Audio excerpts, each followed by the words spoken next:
Now, we're going to be taking questions from the comments down below, but I first just want to ask our lovely cast here, how was it for you on set? And what was your favorite moment, starting with Sid? Favorite moments? Whoa, you guys can hear me fine, right? Yeah. Oh, yeah. Yeah. You guys can hear me fine? Yeah. Okay, perfect. So, from the very beginning, my favorite scene was with Camila, the one we did on the table at the dining table. That was pretty cool, and I guess just the whole part, you know, where we're taking direction and everything. It was based off of every person, you know, everyone took direction in a specific way, and it was really cool just working with everyone. It was really fun times. Felt like a little family, actually. Yeah, Totally. Pretty great. Yeah, that was an interesting day. How was that for you to film, Paul? I had no sleep that day. I almost fell off 3 chairs, I think. It's okay.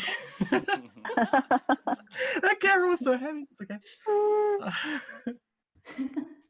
All right, we're moving on. Actors are talking. I'm not an actor. All right. So aside from Sid, Amal, what was your favorite scene to film? What was your favorite moment on set? I'm disappointed. Hi, how's everyone doing?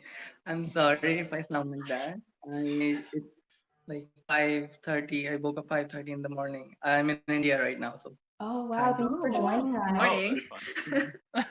Morning. I'm a bit sleepy. So was your favorite scene to film when you were in the bed then and you just had nothing to do? Would be I think the scene in the apartment when after 1 month, when both of them are sitting, Ezra and Tresha, and they're talking their hearts out, you know, being vulnerable in front of each other. I think that was really nice. I like that scene. Yeah. Awesome. And Somerville, how about you? What was your, I mean, you guys had a very intense scene. Do you want to tell me a bit about that, Somerville and Ebony? Like the death scene? Oh, yeah. Is that what you're talking about? Is that what you're referring to? Yeah, I would say that was probably one of my favorite moments on set. Specifically because of how like respectful the crew was, coming together on like such an emotional like piece of the story, and being able to support us to like honor that part of the story. So that was a really lovely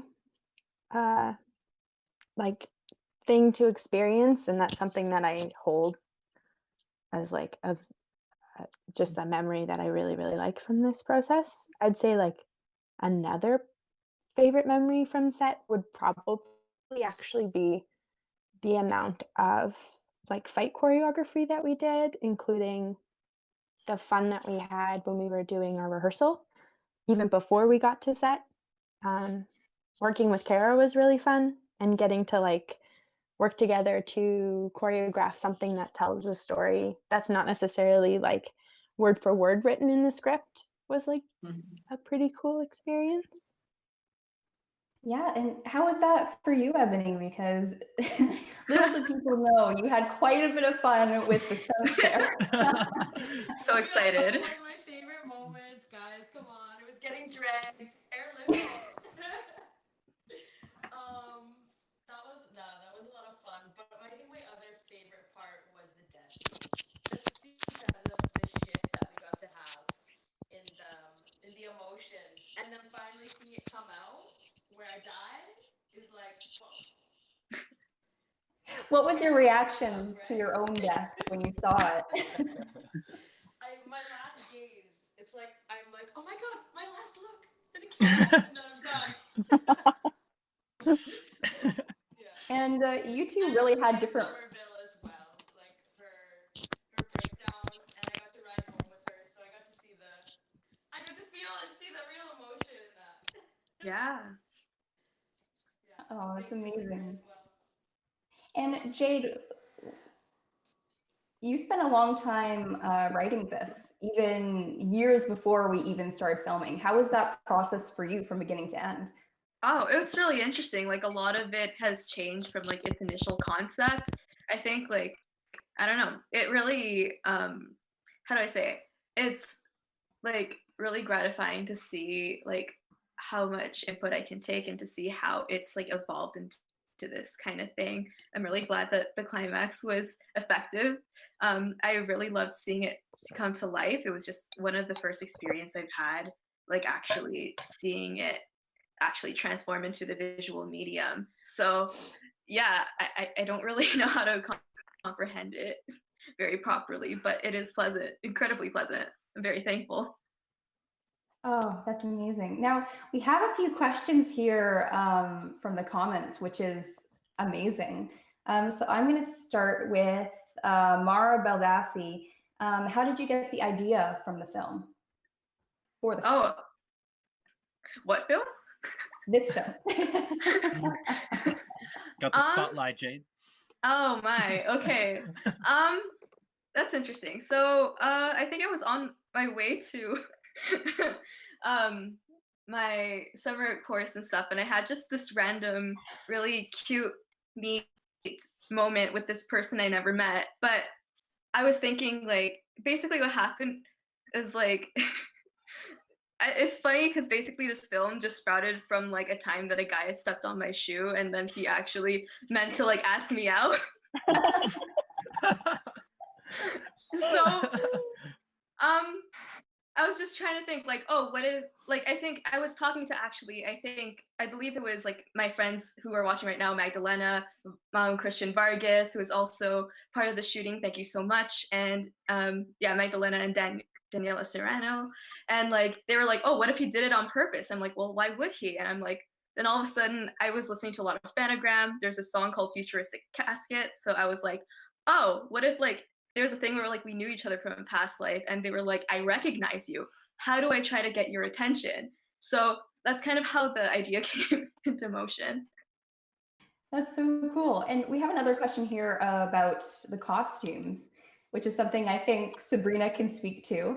The costumes are so authentic. What went into the process of creating them? Also, what was the most difficult part during the filming process? So we'll start with the process of creating them. We actually got our costumes from an amazing costume designer called Pamela Blackwood Marquez.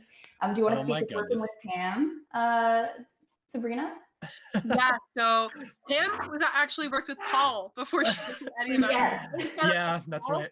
For getting us that contact. And also huge shout out to Jenna Marcucci, who isn't on the call right now, but she managed all of the costumes on set and she did a terrific job with that. But everything from the design, make of the costumes, that was all Pamela. She reached out to us and she gave us options. And Megan and Jenna worked really, really hard to pick colors and schemes that really went with the film.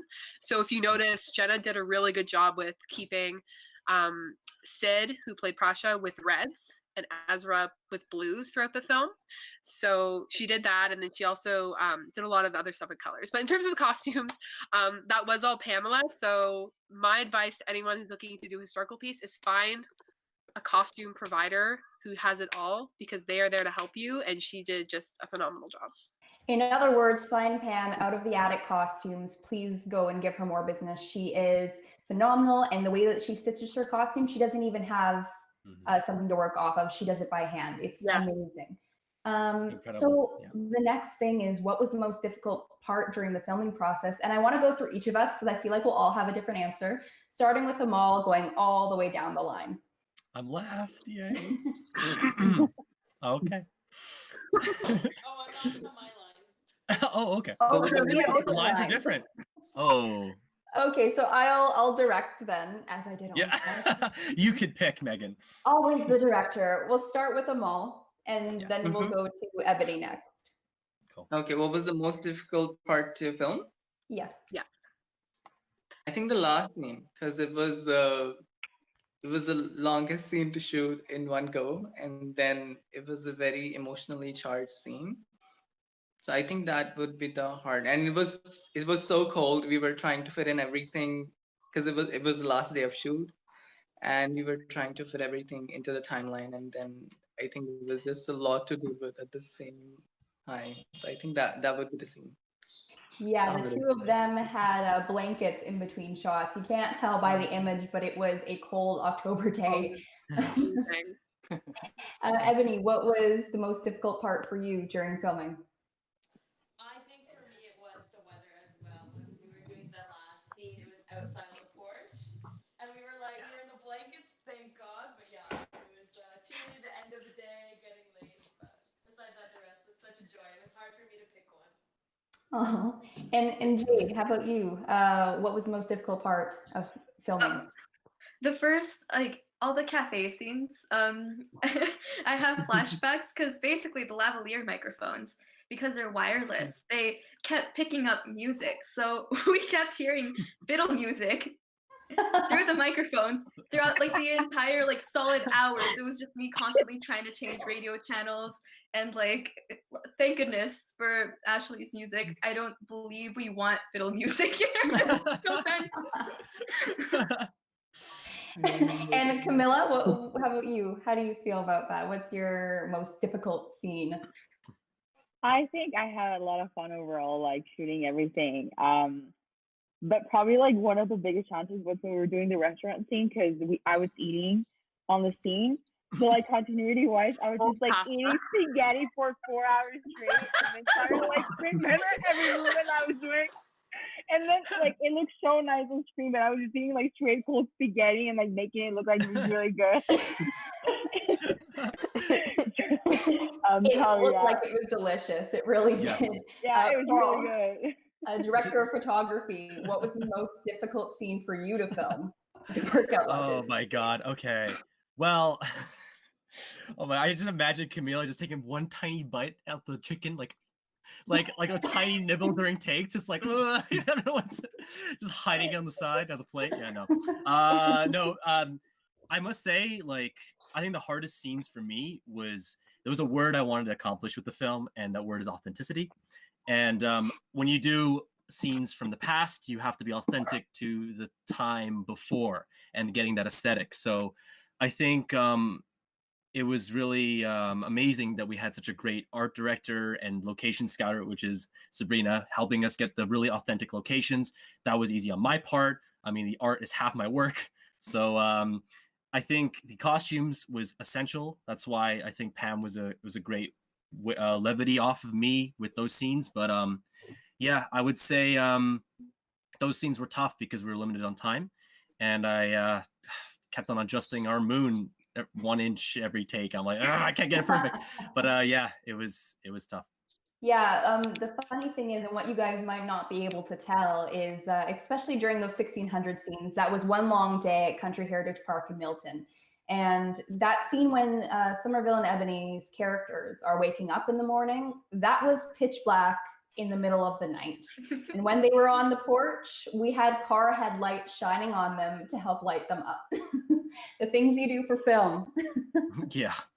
Sid, what was the most difficult scene for you to film? Oh, is this me? Sid. Oh, He's Sid. muted though. Sorry, Can you guys hear me now? Yeah, we can hear you. Okay, perfect. So the most challenging scene. The last one, like Amal said, was quite challenging because it was a little chilly and it was like a long scene. And, Very cold though, right? But personally, I think the bathroom panic scene was like something that I really wanted to make sure that it translated, and I guess it was like one of those scenes that you really gotta work through, and it was one take too, so like it was all done in one shot, and it was really exciting, but that was the hardest scene for me. Oh yeah, I remember, Sid, when I described panic attacks to you, you did push-ups on the floor to get your heart racing. I was trying my best to like make sure it just made sense in my head and just translate it to the screen. But Yeah, exactly. And it really came across. How about you, Somerville? I think I can guess what was your most difficult scene, but I'll have you describe it.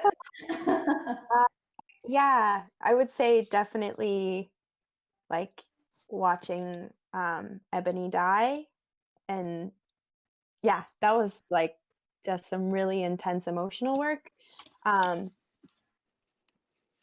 I was able to work with my acting coach before arriving on set, Samora Smallwood, and she really helped me like develop some techniques so that I was able to reach those emotional levels. And then when I remember arriving on set Friday morning and being like, Megan, can I talk to you? Sabrina, can I talk to you? And we like sort of spoke about the like the expectations for the day and how to like cater an environment that is like, I don't know, beneficial, fosters emotional vulnerability and that sort of thing. So yeah, it was just like really the duration, I think, of like having to do that multiple times and at the same intensity each time, and like to sustain it for so long. But like, so what was surprisingly difficult, which I still need to work on, is like in the fight scene, getting like punched in the head and like swiveling your neck and also swiveling your hips at the same time, but in different directions. That was something that was just like, a little tricky. So I remember being like a little frustrated with myself at like, why can't I just bend this way and that way to make it read? But I don't know. It worked out. I think it was actually it read pretty well in the end. Oh, it read amazingly. Solid. Especially in that scene with you and Brett Roman, who played your husband Arthur. I was scared between takes, thinking, are they okay? You had to be fooled on set. And, Somerville, that was my biggest challenge as a director too. I had never, shot stunts. That was something that was brand new territory for me. So having to figure that out and navigate how to best show that and make it realistic was something I needed to figure out. And I was so lucky to have, Kara Chrisman, our amazing fight choreographer, and our stunt coordinator, Joey Racky, and Paul, just to help me with all of those aspects and really fine tuning it, all surrounding the monitor. It was just an amazing experience to have that support. And Sabrina, I have 2 questions for you. Number 1, what was your most difficult experience filming on set? Number 2, this one's from Vion Malhorta. What was your process of deciding on a budget and acquiring funds? Yeah, so I think those 2 questions actually, I think I have one answer for the 2 questions, to be honest. I think budget was a hard thing for me because at first I didn't know how much things were going to cost. You never know if something's going to happen and then you're going to have to put money out. So I was always trying to budget for the worst.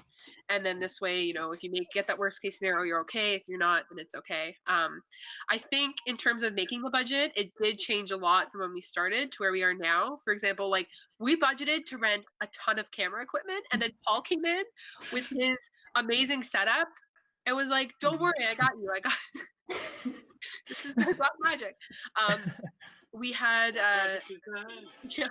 we worked with a lot of production. Well, I say a lot, I mean one production house, Joe Sutherland Rentals. A lot of the things that I learned, they were amazing. A lot of the things that I learned from this whole process is that if you don't know if you're going to get help from somebody, it's always better to just ask. Like we had catering who said they couldn't donate food, and I said, can you offer a discount if you can't donate? And even that, like 20% off was a phenomenal help. We had Pascalinos and Milton help us just because they read over the script and they loved it, so they donated food for one day.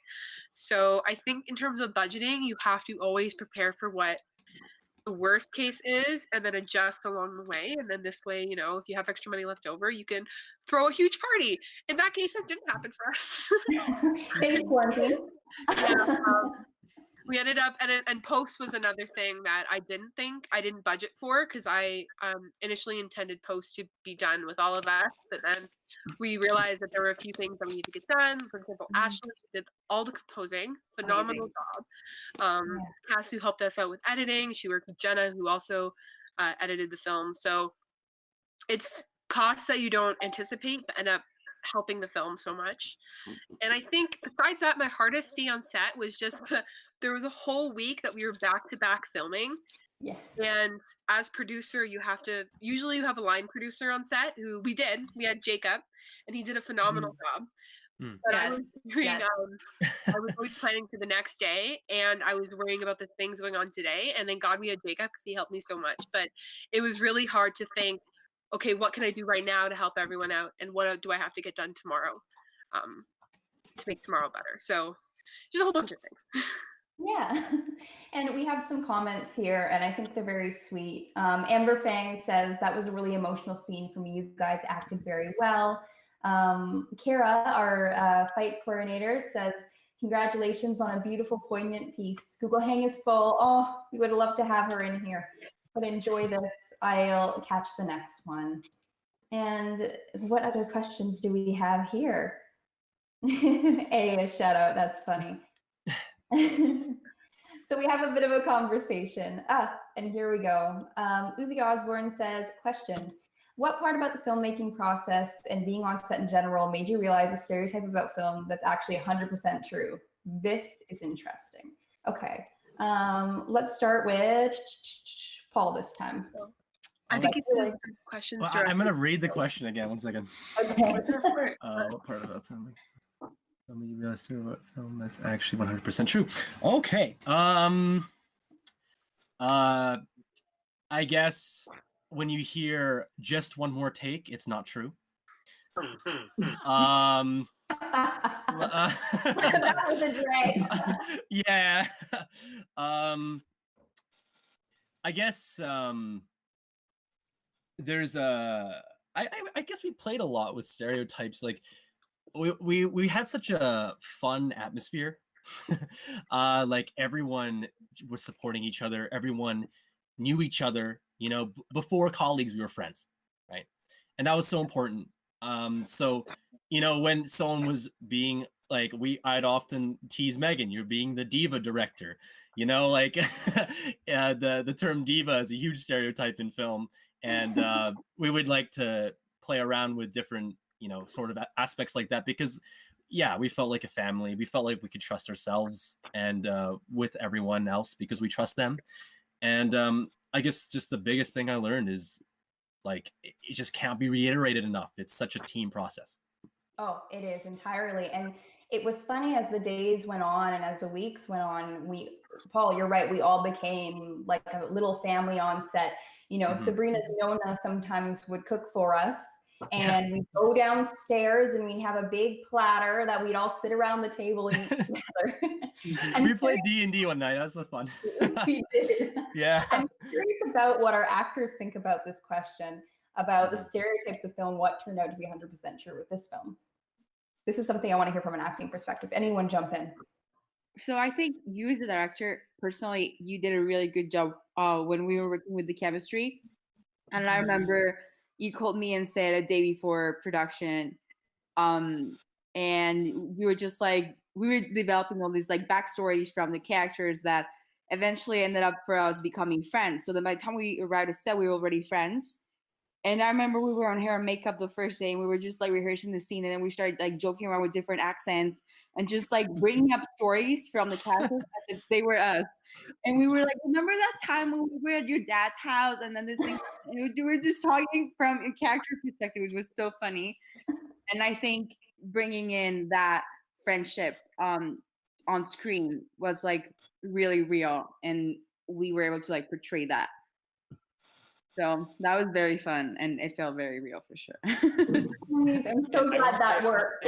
Fix it in post thing. Oh boy.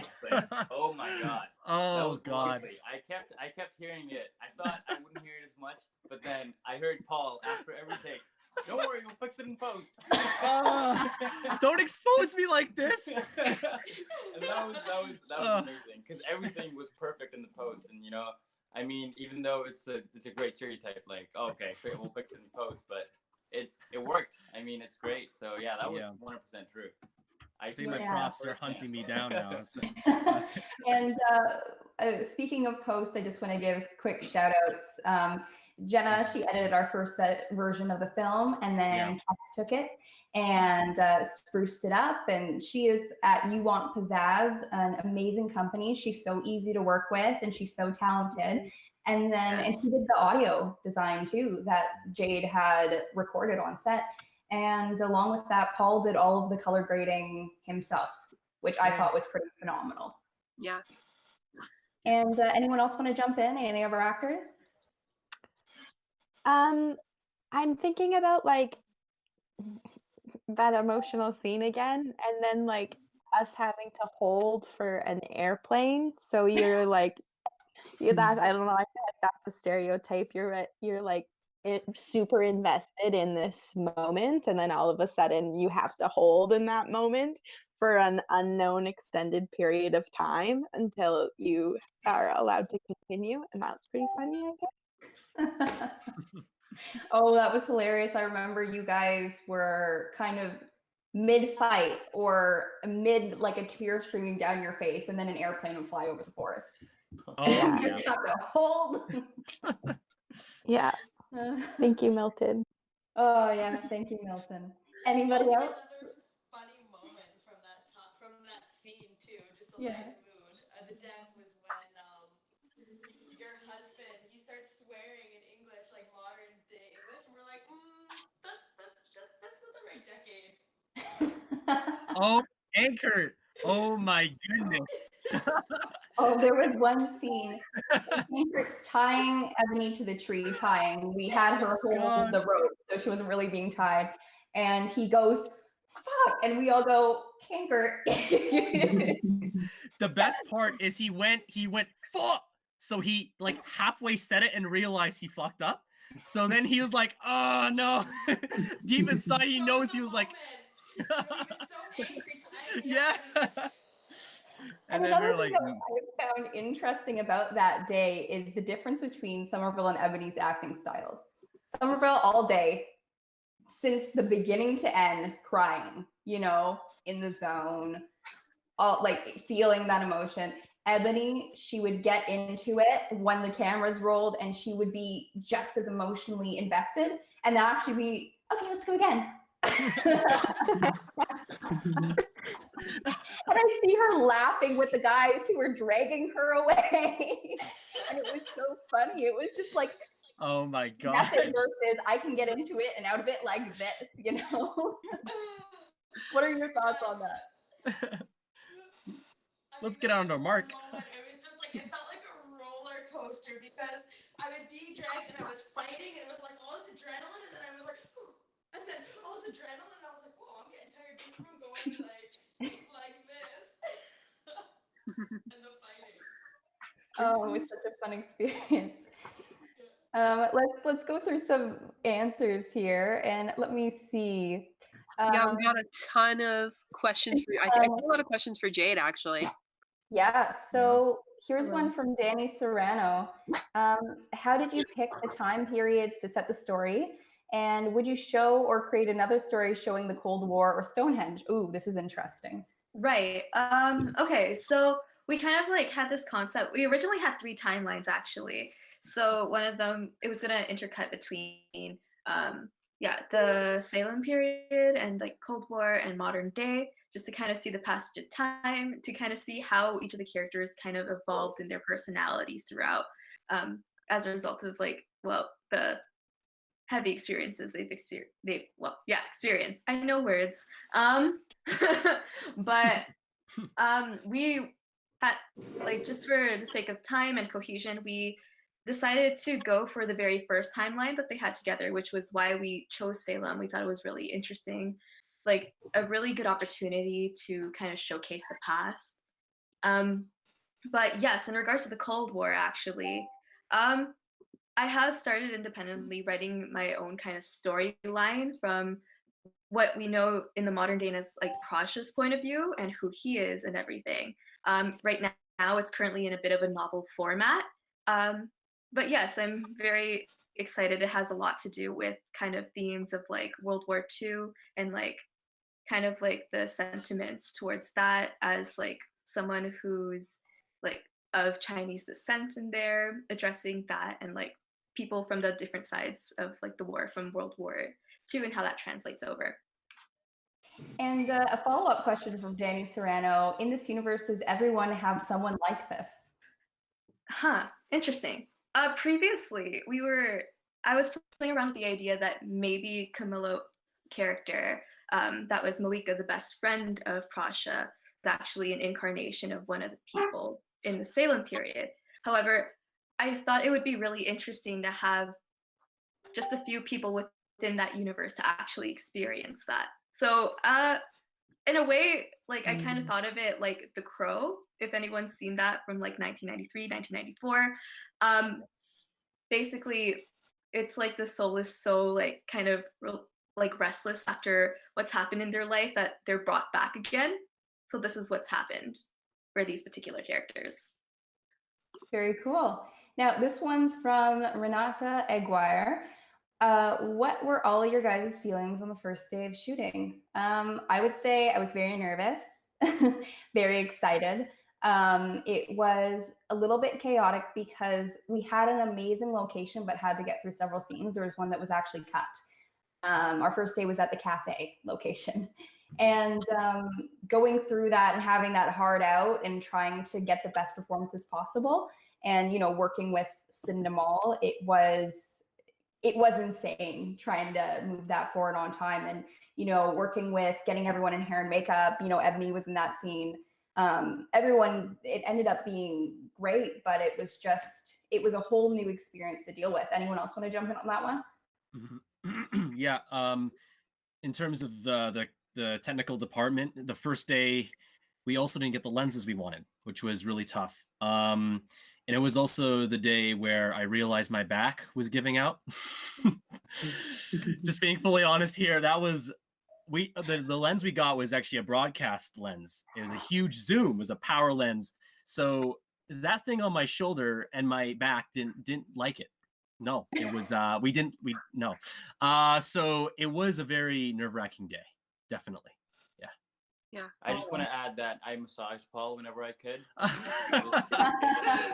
That was the best. Thank you. I could see him, and he was really doing a great job and really working hard. So I was like, "Yo, you deserve a massage." So, yeah, it was really. I felt like I was just faking confidence the whole time for the first day, and after like I met everyone and everyone was just great and friendly, and it just made it a lot easier to make that fake transition to like actually having confidence in myself. But I was freaking nervous. So yeah. I would say that worked perfectly for your character because it's literally what Prasha feels in the beginning versus the end. Exactly. Yeah. So it was just great. Yeah, definitely. This is another one for Jade. How close was the final cut to your original version? I'm gonna guess that means your original script. Oh, let's see. Because I mean, inherently it is different because we did take an entire timeline out. From the actual vision. Let's see. I think it's been pretty like I don't know how to properly articulate it. I apologize. Like the feeling and everything there. I think the essence and the soul of it was like very much spot on. However, like the aesthetics and everything, I guess, because I really like the idea of having everyone else kind of take it into the art director's hands, the director's hands, have their vision and everything. So with that, a lot of the visual aspects of it has changed.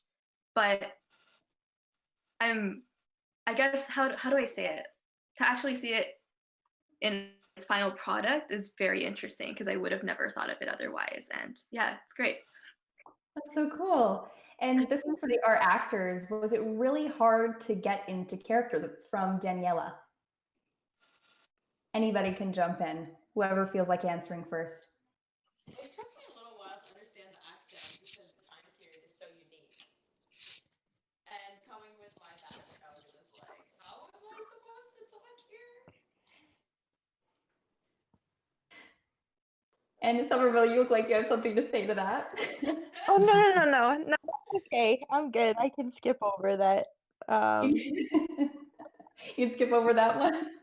Okay. Sorry. Challenge. It was just a really, that was probably the most challenging part for me. Yeah, I think like, what was the question again? How do you get into character? Was it really hard to get into your character? No, I don't think it was really hard. There's just like a lot of prep work that goes into creating or embodying, I guess, any character. But like if you do all of that prep work, then I feel like yeah, it comes. And like honestly, having the costume was so amazing. Like Damn. I wore a corset underneath mine to like help with my posture, and there were just like a whole bunch of different things that we were doing on set that made it feel very immersive. So yeah. Yeah, the scene and the costumes were very good. Yeah, that's amazing. And how about you, Sid and Amal? How you guys had a more modern day scenes than these two girls. So how was it for you getting into character? Was it hard? Was it easy? I'm gonna go first, Amal. Okay, go ahead. But I want to say like with the writing and the directing, I guess it just made it really easy for me. I don't know if I'm speaking for everyone here, but like like with it was just everything was just on the paper, and all I had to do was really mean what I was saying, and I guess that really made the character of Prussia. And I guess the direction, like I'm not guessing, but like the direction really helped, and it was really easy to communicate with the director, so it was amazing. Thanks, guys. And Amal, how about you? Was it hard to get into your character, Ezra? Um, I know. I don't think it was hard. I think hard would be if I had to do all the work, if I had to, create the character and the background story and everything all by myself. But it was already done, like Sid said, it was already there. And we had a lot. I think we did a couple of workshops on. We did the reading and everything, I think, and that helped a lot. And I read the script a lot, multiple times, to just try and understand everything, every aspect of it. So I think um, so that was my part on it. I didn't find it hard. Yeah, and you really killed it in your character. How about you, Camilla? I love playing Malika. I think if I met her in real life, we would be best friends. Like it was really fun. Especially I remember when we were doing the party scenes, I took the train to go up north to Aurora, and then we were shooting so late. We probably started shooting that time like what 11, 12, and Yeah, when the sunset. but it was really fun just like to be able to like hang out with like the cast and production when we were like dancing. And I remember there was the last scene where Prasha and Ezra were talking outside, and we were having a silent disco party inside. And I was just like holding hands with Sabrina and Jade, and we were just like dancing our souls out. But and then I remember Jade's parents were like looking at us from the balcony, and they were just like holding their laughs so bad because we were having the time of our lives, but we weren't able to make any noises, so that was like very fun.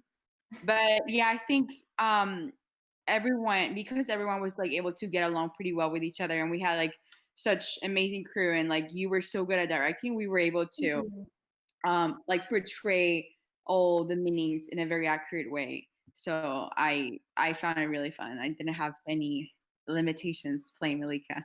Oh, that's great. And you know what? This is a great follow-up question for you from Sophia Bercio. In the party scene, were you guys actually like drunk? Oh, That was my question for only Camilla. That was my question for only Camilla. Yeah. Yes, exactly. You did a really good job. Did you have anything to drink beforehand? I think you guys, I had like 5 muffins before. I was really bad sugar cake. Muffins. And I remember Sid was like, okay, let's just sing together to like warm up. And then he started playing Drake, and I was like, this is my jam. This is my jam. So we just started singing, and I guess that kind of like got me in the party. But it was just really fun. Just like being able to lose yourself up and dance with everyone else. But no, we were not drunk. We didn't have a single sip of alcohol that day. It was just pure acting.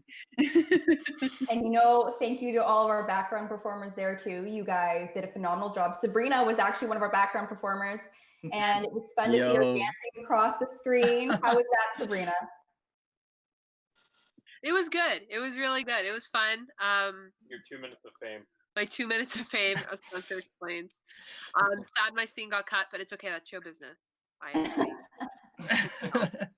She did a little dance across the door like this. I really enjoyed it from behind the monitor.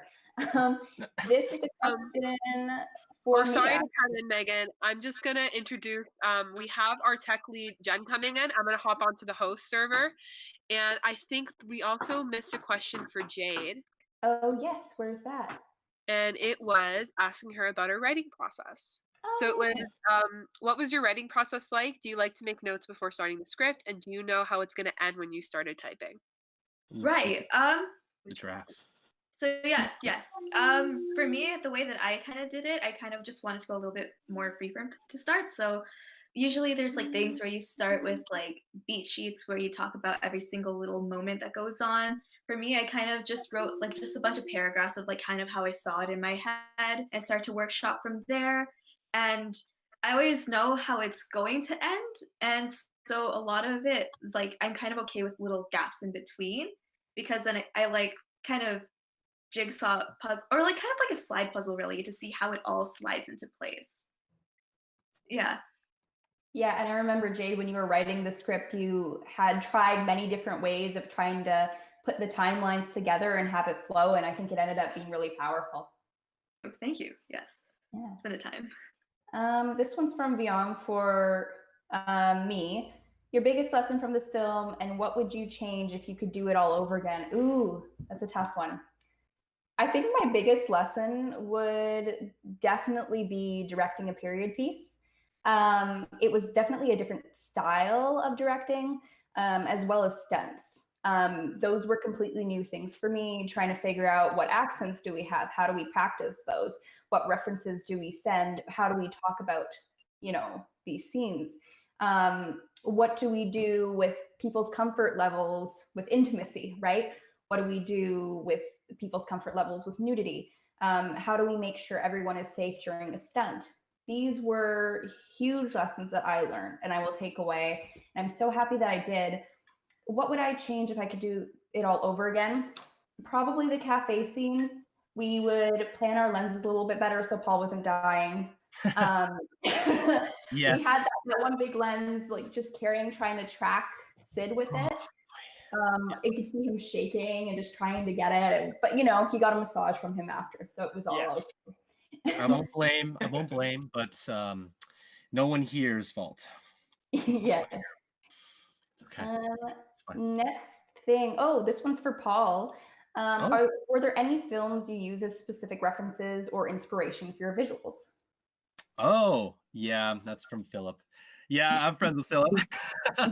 Yeah, he works a lot on the sets that I normally go onto. So, yeah, no, this is a very. I can go on about this question a lot, but I'll make it short.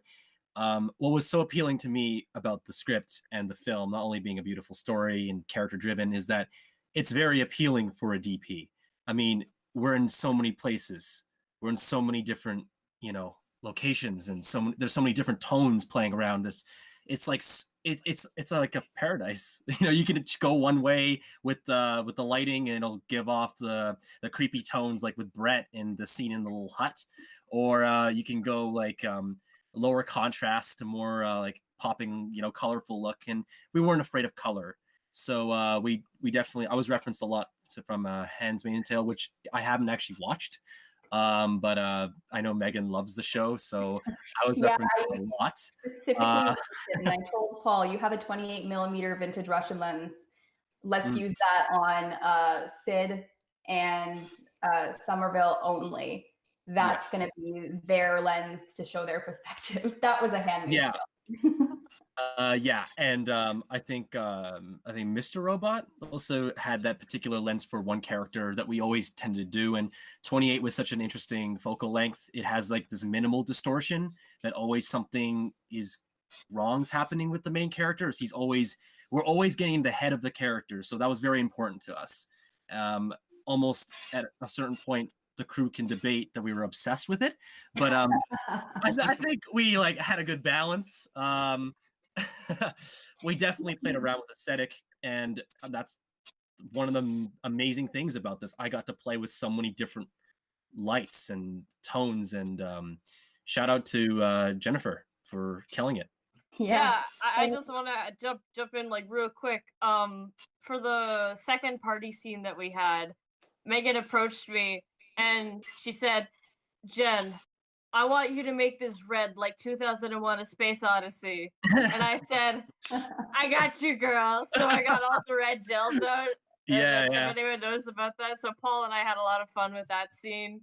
So yeah, no, big shout out to Paul and Meg for helping make my job easier and also making the thing look really great.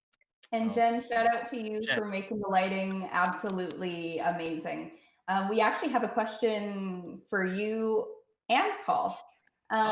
Several of the scenes were very dramatically lit with glancing, highlighting from behind with kind of a glowing, radiant light. Was that entirely deliberate? This one's from Robert. I want to hear both of your thoughts on this. Lols. Yeah. There's these little tiny lights, and I brought them onto set. They're tungsten, they're very small, and they are absolutely beautiful on skin, and they reflect a lot of light into the background and help fill it out. Yeah. Paul wasn't 100% sold on it when I first told him about it, but I set it up and I put an umbrella on it, and I think I've made a new fan to the Lowell light kit. I love it. I love the Lowells. It burnt my muslin, but I'll get over it. It's okay. It's okay. No, that's really, see, because the film has this really kind of otherworldly feeling to it. We felt like we didn't want to take away any sort of characteristic of the lenses we used. So we didn't use the matte box on all occasions because we wanted the characteristics to spill. We wanted it to feel a little noticeable, right? We never wanted things to be too real because I don't think the film's nature is. So that's why we always had the rim light. You know, every scene has the actors lit from the back, almost like they glow and they really separate themselves from the foreground and the back. It's very important for us, but our main keys were always soft because we wanted to be very pleasing. And so we bounced off muslin and we used the Lowell umbrellas. Yeah, and you guys use a lot of glimmer glass too when we had the chance to really get that glow around Ebony and Amal as the love interest, to kind of view them through that lens as the love of their life. Jade, this question's for you from Lena Moen. How long did it take to complete writing the script, and how do you stay motivated, and where did you draw your inspiration? Okay, yeah, shout out to Lena. Very close friend of mine. Actually, a lot of the inspiration for the just the background for the main character, Prasha, actually, as a fun fact. Love her to death. How long did it take me to write the script? As long as possible. I believe, like, granted, there was like a lot of time in between that I was doing other things. However, I started within like, what was it? I believe it was like December of last year up until September of the school year. So yeah, as many revisions as I could and stuff, even like the little things, you know, you always just want to get your hands back in and just readjust everything. But funny enough, there's this particular song from the Hunger Games, and I think it's called LL Woods or something like that. It really, every time I turn that on, I get like it kind of invigorates me to find the actual feeling that I want between the two main souls / characters. So that's what would usually get me going when it's like 5 a.m. and I'm still writing. We have another follow-up question from Philip. Follow-up question for Megan. What made you decide on those lenses for each character? Oh, interesting. Okay, so like Paul said, it is an interesting focal length, and what it does is it creates something called wide angle distortion. And what happens with that is it feels a little bit surreal, and it also feels like something's wrong. Now, the way that Jade wrote it, and I don't know if she intended it, but I kind of assumed that Prasha had PTSD because he's had to watch his love die over and over and over again. And so how can we really get into his head and show the subtleties of that and how he's feeling? Also, how can we show his perspective compared to Mary's perspective? I also, fun fact, I use that lens at a pivotal point in the film when Ezra finally calls Malika and kind of takes back his freedom that he hasn't had in centuries. We use that lens on him to kind of show, okay, it's not just Prasha's story anymore. He's going to take back his love. Yeah, it was very very fun to work with Megan. She was so particular of how she wanted like the framing in pre-production. So I just had a bunch of lenses that were very old, and I took them out. I'm like, here, try this one, and it was fun. Oh yeah, Too fun. Maybe. I love those. Everybody on set will tell you the amount of talks we had about the lenses. Yeah, Jen would be annoyed. Jade was annoyed. We love you. We love you all, but you talked at length about. My it became God. an insider joke, but no, your lens choice, as much as it pained us, it showed in the end, and we all appreciate that now. Maybe not on the set. Yeah. Maybe it was just a subtle flex to my collection. Yeah. I'm gonna dip out. I'm gonna let Jenna come on because Jenna was our art director and she did an amazing job. I'll leave the rest of you guys. Jenna will be on. All right, amazing. All right. Thanks, Gaffa. Oh, this is a really interesting question for all of us, and I think it'll go between the actors and the crew. From Elsa Garcia, how was the casting process? You know, I want to see it from the actor's perspective. So let's start with you guys. Anybody jump in there?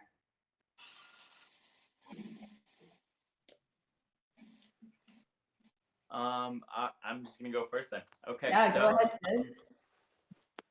It was really fun when I got the audition, and we had a chemistry read right after, which I was not expecting, but I guess that really helped a lot with, getting familiar with Malika, because we met just once before, and we're like best friends now. So right, I guess. Yeah, my boy. We're best friends now. So the casting process was really, I guess, it was really important in terms of making sure the people that we find are like fitting in right, like perfectly. So I guess it was really cool that how it worked out. Now we're all kind of close. So I guess that was perfect. Meant to be. Yeah. I remember that was the first time I've ever done a chemistry read, and I just thought it was gonna be like, okay, let's do the scene, and then I'll see if you guys have chemistry. And then Megan went straight to like, let's develop a background story. What was your first memory together? And we would just like come up with these crazy ideas, and then like as I already mentioned, the next day we would be like, yo, remember when this happened? So then, even when we were doing ADR, I remember I was like recording the phone calls with Prasha, and I just felt the support as a friend. Like he's going through something really important. He probably has PTSD from all these things he's been telling me. So how can I be there for him, even if I'm not physically there? Yeah. But it was really fun. That's great. And Somerville, Ebony, and Amal, how was the casting process for you? Should I go first? Sure, jump in. Okay, so I think I didn't audition on the day I was supposed to audition because I was shooting for another project. But then you were kind enough to allow me to audition the next day.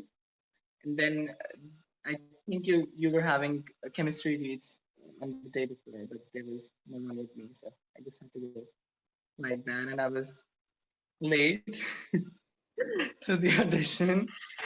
And I didn't know what to expect, and then it happened. And then you said, "Okay, we're gonna tell you in 2 to 3 weeks." And then by the time I got home, I already had an email that, "Okay, we would like to have you on." But I'm like, is this really happening? Is this okay? Is this true, or are you joking? But then,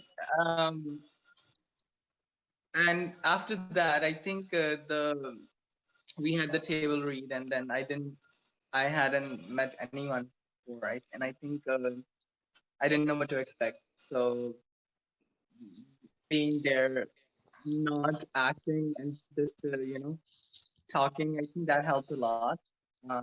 Just to understand the other person and what to expect. So I think cool. Well, actually, you came on time on Ryerson time. That's right. Yeah. So there you go. Ryerson time. It's a thing. Inside And how Jones. about Somerville and Ebony? How was the casting process for the two of you? I think it was hilarious for me because it's kind of similar to the film actually. I knew this part was for me. I remember seeing it online and being like, yeah, I already got that. That's my part.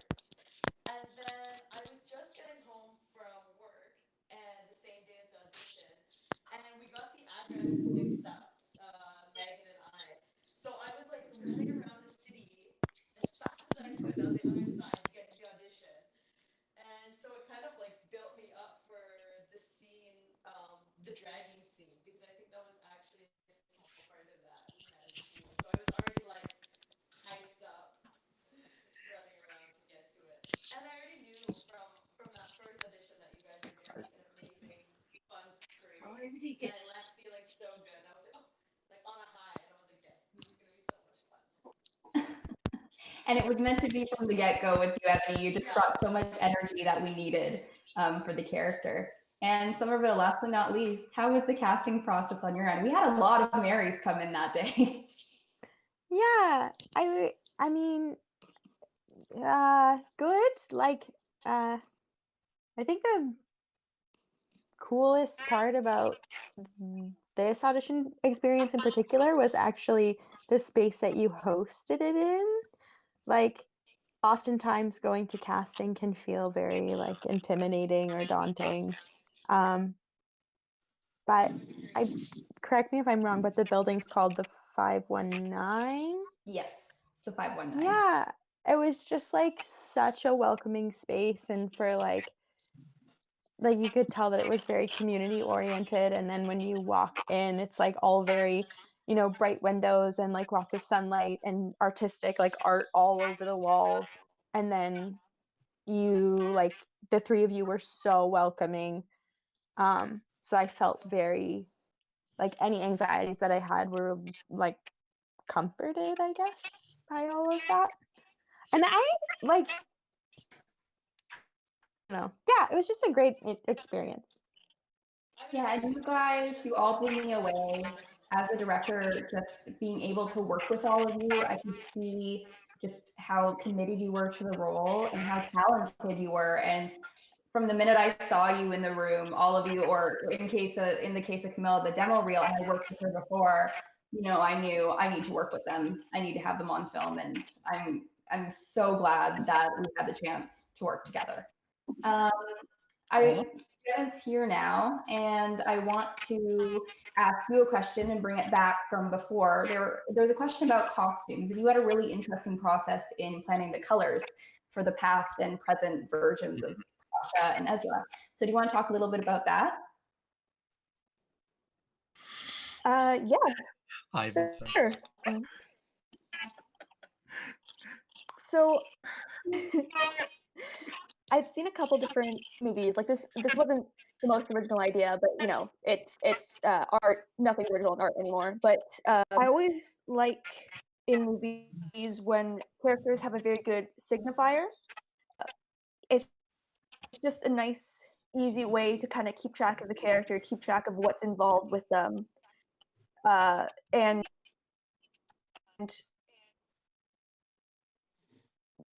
because it was a short film and we were limited on time, I thought, why Sorry, Jenna, you're breaking up there. not just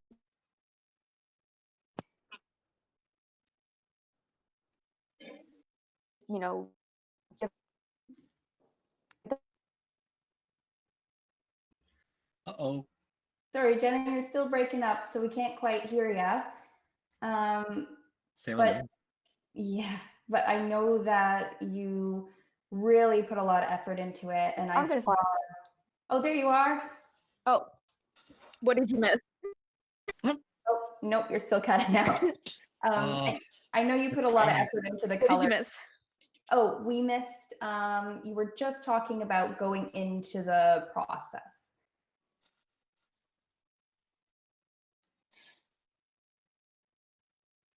Oh, you're cutting out again. Oh no. That's okay, but you know, I can tell everyone from someone working with Jenna, she had really gone, you know, thought deeply into these colors, and she had always planned. Oh, what did you miss? Oh, are you back? You're still cutting out. So she had thought really deeply into these colors, and she had always planned for Prasha and Mary to be red and pink, and for Ezra and Connie to be blue. And at the very end, as you notice, they switched. So Prasha was wearing blue, and Ezra was wearing red. And what was interesting about that is Jay left it so open-ended, the ending of it, right? And Jenna kind of said to me, I want it to end on a positive note. I want to imply they end up together. So let's switch it and have them wear each other's colors. I thought that was so beautifully done. Yeah, and we work really close because I mean, it's what you see on the screen, right? And I'm the one holding the camera. So it's like it made my job so much easier to know that the modern day times would have this much color compared to the muted times of the past, because we wanted a distinguished look, right? And I think the vibrancy of the modern age was essential. And let me tell you, it takes one truck for gear, and it takes one truck for art. So you guys were troopers, and I want to just shout out to how you organized all that, because there was a lot of freaking costumes and a lot of stuff. Can you guys hear me now? Yes, we can hear you. Okay, so Megan, you pretty much said what I was saying. There you go. And yeah, a lot of costumes. I arrived late on set one day because we had transportation issues, and the costumes got there before I did. Well, we were in the same place, but people took the costumes first. Yeah, and so Jenny, you're cutting out again, but I know you had to track them all down.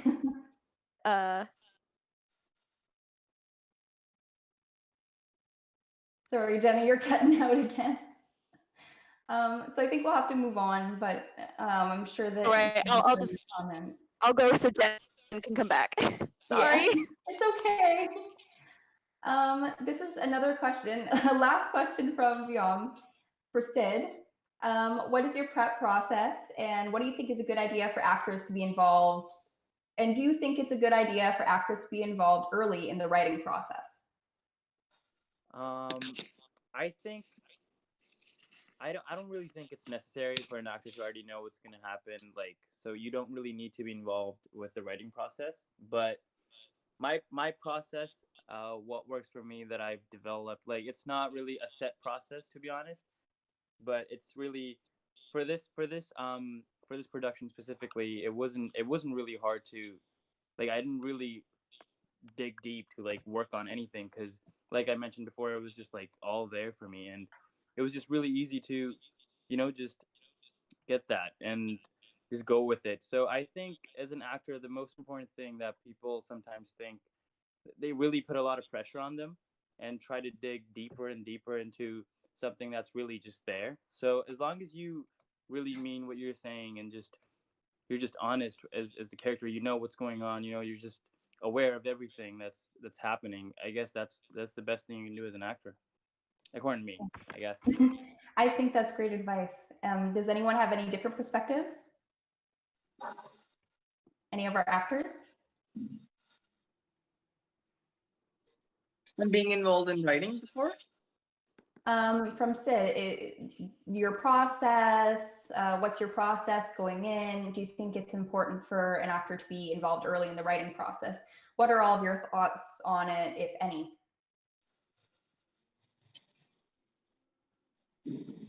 I think he said pretty much it.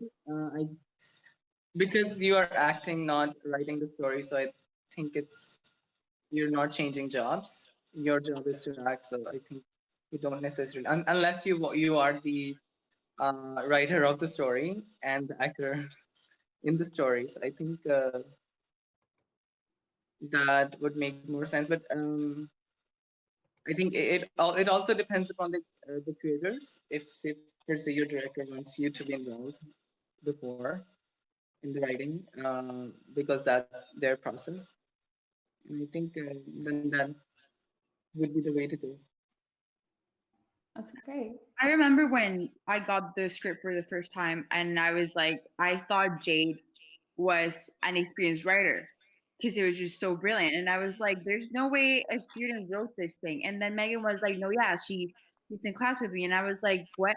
I just found it so brilliant. And then the way that she describes some like clues and details just within like the words that we say, even on like on the phone scenes or like on the period scenes, like all of them, they just made it like a perfect puzzle. That then you're like, okay, I know what this is about, and I think it's brilliant that she's just like mentioning all these issues that they're still like kind of like taboo in some parts of the world, and we have to start speaking about them. We have to like start standing up for our friends, for our loved ones who are dealing with this like situation, and just like the fact that she opened up the discussion and like she started like a way of us to like have the conversation in such a loving way was amazing, and I just like respect her and admire her so much for that. Thank Yeah, you really so well much. done, Jade. Thank you. Thank you.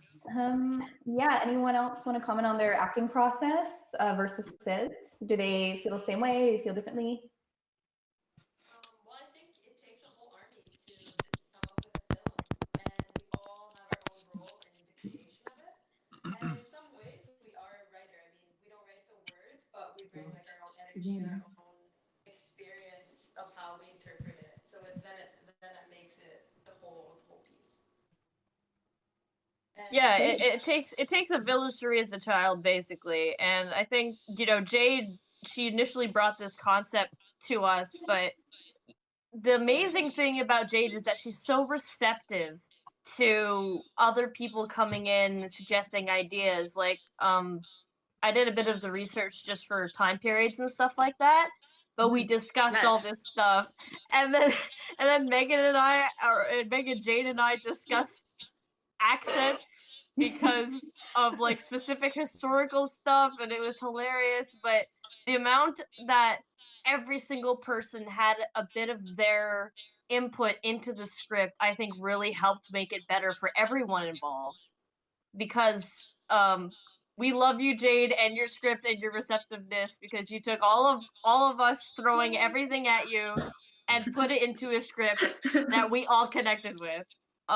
Somehow by your writing magic. So I wanted to put that in there. Yeah, it was really, really cool as a director working with a writer who's so open, because it was just sometimes, the way that the actors are delivering it changes on set, right? And so I can talk to her. Do they need to be word perfect? Can we change this line? Oh, I really like what they did there. Do you mind if we tweak this a little bit? And Jade's answer is always, yep, whatever makes it better. Yep. And she's so collaborative and easy to work with. And I think that's part of what made it such a huge success. And Somerville, how about you in your acting process? And do you think it's important for actors to be involved in the writing process early on? I agree with pretty much everything everyone has said so far. Yeah, I think that like, unless if it's your own idea and project that you're writing and performing in, like generally I would say actors don't have input in the writing, like in the script. But like, at least from my experiences, I would say a big part of my process was like research for this one, like researching time period, researching mannerisms, researching like details, all of that sort of thing. There's this reality TV show. I honestly cannot remember the name of it, but it was like Pilgrim something, and they send like 20 people from I think it was set in like 2010, and they sent them to this like plot of land and had them all dress in wool clothing and try and like essentially be settlers. And they had like antique kettles and things that they were using to sustain life. But it was like they had this whole like research. I don't even know if I shared this with anyone, but I watched like 3 episodes of it. It was Did you? yeah, it was pretty ridiculous actually, and it gets very intense. That aside, there was just lots of research to be had for a role like this. Yeah, and I think also like something that was unique about this production in particular was how involved I feel like you and Jade were with sort of like any with like creating backstory. Sometimes I guess in my experiences I've been on sets where like that's completely up to the actor. You like work on it on your own and then you show up on set and you deliver your performance. And it was really interesting to like go for coffee with you and talk about, you know, like what, like riff off some ideas and hear your thoughts and hear Jade's thoughts and even receive that email that was like, and then here's an eloquently written backstory for you. And so those were like new elements of the process that yeah those were definitely yes, exactly. So those were totally unique to this experience. I've never had anything like that before. So yeah. I'm glad that was fun for you. It was definitely fun for us riffing off ideas. And I know Jade and I spoke and she sent me these eloquently written backstories and I said, oh, this is perfect, and send them off to all of you. So I think we're almost just about out of time, but we have a few comments, positive comments from people. Janeski CR says, love your work. Robert says, you guys have to get another project to do. The teamwork and synergy was infectious and comes through in the film. And I think our script supervisor asked a question that I think is perfect to end this off on. He said, hey everyone, glad to see everyone is alive and well. Great work. I'm proud to have been a part of this. Thank you, Ivan. Loved working with you all. Question for the production. When is the rap party? Party don't start till Ivan walks in. Oh my God. I would say when COVID-19 is over, we have to get together and do something for sure. What do you guys think? Yo, we're gonna call all the extras. We're gonna call the set fam, the my mom and dad driving around and, and being in the background of every single freaking shot. And all the extras and we'll find something. I don't know. I'm saying this, but I'm also not the person who's holding the money, so we'll have to ask Sabrina. Oh, I think it's gonna be a rager. I mean, no money. We can all go out somewhere and celebrate together. Jade's house. That's right. Turn on real music this time. We can really have drinks. Milo doesn't have to pretend to be drunk. Yeah. So before we go, thank you so much for joining us, everybody, on this live stream tonight. Thank you. Thank you so much. Yeah, that was so fun. And before we go, does anybody have any last comments they'd like to add just to our viewers? Anything you'd like to say to them? Oh my God, Rick's on there! Rick Goodberg! Oh! Oh wow. Hey, Rick! Sorry, Rick's one of our profs. He said, amazing job, folks. Sorry it took a while to log on. And go celebrate. You deserve it. Thank you, Rick. Thank you. Yes, and thank you everyone for like going out of your way to like, you know, just be there for our premiere, to like be here to ask us questions and everything. And I understand this time is not necessarily the easiest one to go through, so my heart goes out to everyone. Hope everyone is safe. Yeah, my heart goes out to you. Thank you so much. Thank you for spending a little time with us today. and watching our movie that we worked on for so long. It means the world to us and more that you took the time out of your day to sit down and just communicate with us and share your experiences with the film. It means so much. It was an unorthodox premiere, but hey, you know what? It works. Yeah.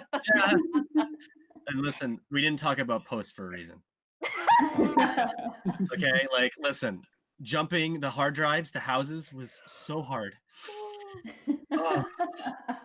Oh, Megan knows. It's okay. Oh, I I think know. Kess knows the most. Kess. I was the middleman. Thank you, Kess. You are amazing. Oh, We love thank you.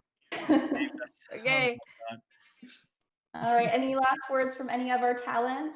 I just want to say it was really fun working with you guys, and I hope we get to do something similar, or I don't know, just some projects so that we can work together again. And I just want to thank everyone from the makeup to production, post-production, everyone who was involved with the project. It was really a fun time working with everyone. Yeah. Oh, thank you. Thank you. Thank you so much. That's why he's in front of the camera, you know? So I want to thank my friends who are watching this from Mexico. All those Oh. 4,000 kilometers away, they are all telling me, they're all texting me right now. They're like, we loved it. They fell in love with everyone. So I just want to thank my friends who were supporting us. Amazing. Thank you. Yeah, thank you. Any shout outs from Somerville, Ebony, Paul, and Jen? I agree with Sid. We have to do something. I just don't want to much fun. Don't worry, we've been bouncing ideas. I think there should be a show about the crew. A reality show. I love it. Amazing. Yes. All you guys have your own characters going on in the back. I need to be a boom operator. Can I get some wild lines? There's a plane going by. I vote we call it one more for safety. Oh my gosh, yes. You heard it here first, folks. One more for safety, reality TV. And any last word to our audience, Amal, Somerville, Paul? Just really quick, because I like just saying that hair and makeup were like amazing. I don't think we talked about them much, but like Andrea, like that blood, all that kind of stuff. So yeah. The birthmark, everything. So So and taking the birthmark off also. Yes, that was a challenge. Yeah, thank you, Andrea Espinoza, Ruben Branco, for that. You were amazing. And thank you, everybody, for joining us on the live stream tonight and for watching our film. We really appreciate it. And until we meet again. Yeah, when do we meet again? Megan, ending on the jokes. We hope that you have a chance to share it with your friends and family. And we are hoping to submit to festivals soon. Yeah, spread it around. We love having you guys here. Megan, big shout out to Megan for being a great director. Yes, yeah. We don't give her enough love. Thanks, everybody. She assembled the dream team. She went after everybody. She was like a poacher. I was a vulture, kind of swarming, seeing what everyone was doing at all times. And Sabrina, you were my rock, I have to say. My secret producer. Yeah, everything was perfectly on time, which is crazy that happened. So yeah, that was a big shout out to Sabrina, I guess. It was not an accident. Yeah. Well, everybody, we hope we have a great night, and thank you for joining us on our When We Meet Again Q&A. Bye. Bye, guys. Stay healthy. Stay healthy and well.